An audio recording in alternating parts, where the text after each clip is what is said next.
একটি বাঘের জিহ্বা শুধু শক্তিশালী নয়, এটি অত্যন্ত কার্যকর এবং মারাত্মক এক অস্ত্র হিসাবেও কাজ করে। বাঘের জিহ্বা সাধারণ প্রাণীর মতো মসৃণ না হয়, বরং খসখসে ও কাঁটার মতো ধারালো প্যাপিলায় ঢাকা থাকে, যা কেরাটিন নামক একটি শক্ত প্রোটিন দিয়ে তৈরি।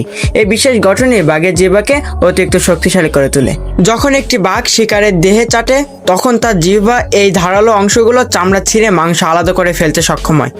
এটি এমনই শক্তিশালী যে একাধিকবার চাটলে শিকারের চামড়া উঠে যেতে পারে এবং নিচের মাংস উন্মুক্ত হয়ে পড়ে।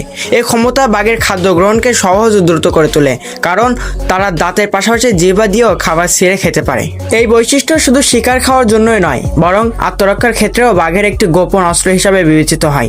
এমনকি বলা হয়ে থাকে, যদি একটি বাঘ দেয়ালের উপর বারবার জিহ্বা টানে, তবে সে দেয়ালের রং পর্যন্ত উঠে যেতে পারে।